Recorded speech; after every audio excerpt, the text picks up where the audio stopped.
Hi guys and welcome sa ating YouTube channel. This is Tinay TV and for today's video ay magluluto tayo ng gulay and magsisimula tayo sa pag-slice nito dito sa kalabasa.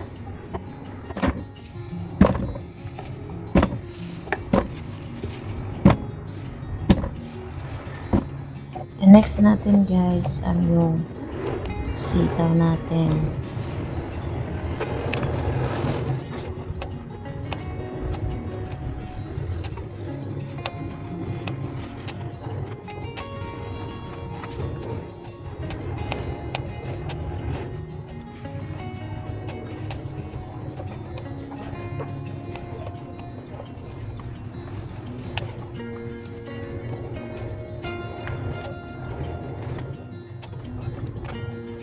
At syempre, hindi mawawala ang okra kapag naluluto tayo ng gulay o tinatawag nating laswa sa Ilonggo. Sa ibang place o sa ibang lingwa, hindi ko alam kung ano ang tawag nila sa laswa.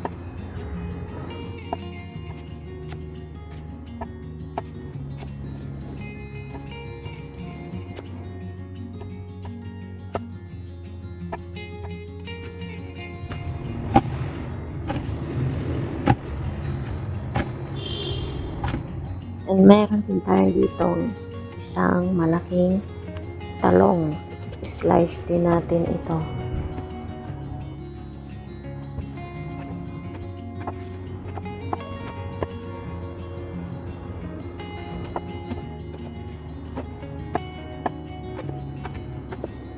Kailangan natin ibaba dito sa tubig para hindi siya mangitim.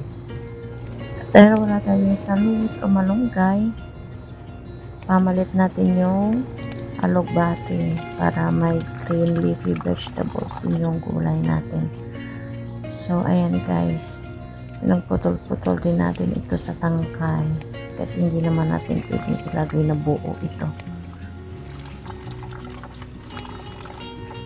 Ito na nga guys, nakaready na lahat ng sangkap natin sa ating gulay o laswag kung tatawagin sa Ilonggo.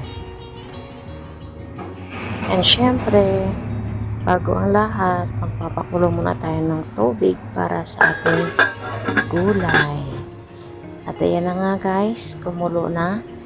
So, pwede na nating ilagay yung mga gulay natin dito. Kasi nga, kumulo na siya. At before that, nilagyan ko nga pala muna siya ng asin. So, tamang-tama lang na sukat ng asin para pag kulang, pwede naman natin dagdagan. So, ilagay na natin yung ibang gulay tulad ng kalabasa.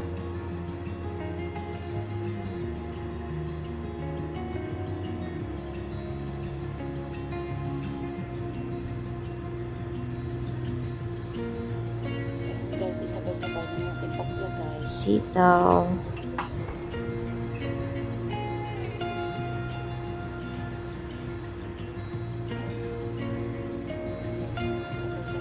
At saka talong. So, yan guys.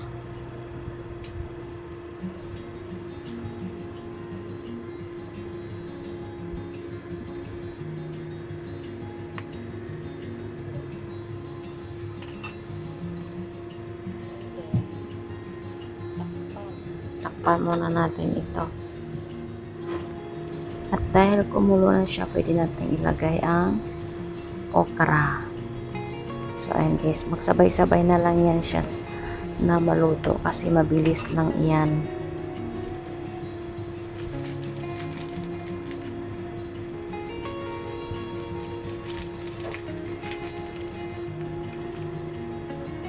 At syempre, hindi mapapahuli yung nagbibigay sarap sa ating gulay, ang Magic Sarap. Magic Sarap, baka naman.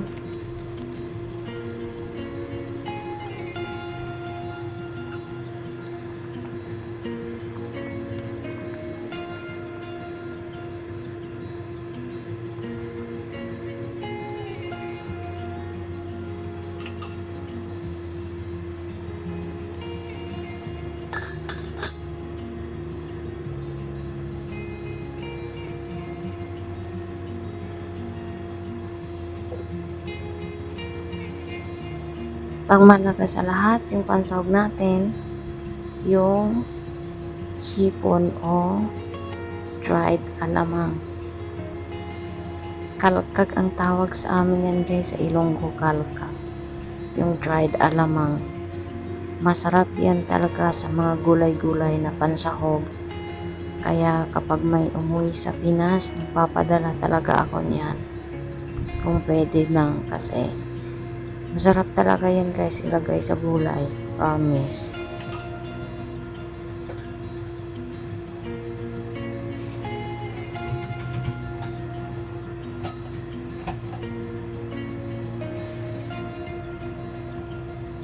At last, ito na nga yung alugbati natin guys. Panghuli na natin ilalagay kasi mabilis lang yan siya maluto. Ilang kulo lang luto na yan. So ayan, napakadami. Punong-puno yung casserole natin. 3 lang kami ang kakain yan guys. Kasi most requested yan ng friend ko. Kaya nagluto ako.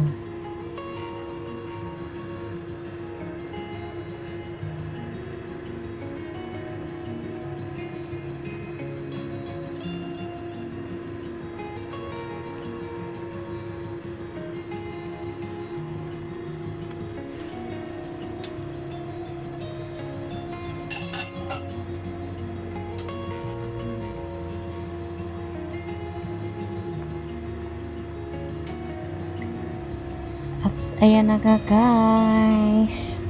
Well done ang ating gulay o laswa kung sa Ilonggo pa. So, healthy Saturday kami ng mga friend ko. Syempre, hindi mawawala yung pamaris natin guys. Magpiprito tayo ng isda at saka toyo. Ito yung pinakamasarap na pamaris sa gulay. So ayan, magpiprito tayo muna ng isda bago tayo magpiprito ng toyo.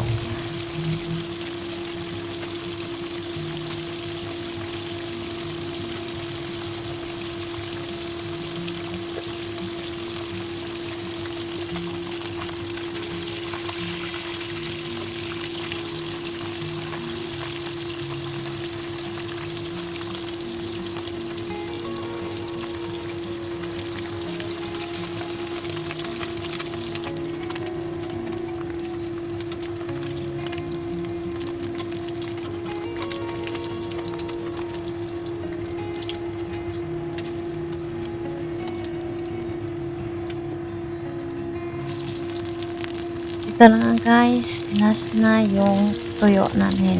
Galing Guimaras pa yan. So, yan talaga ang pinaka-namimiss ng mga OFW. Ang tuyo. Kasi pag dito ka bumili guys, mahal yan.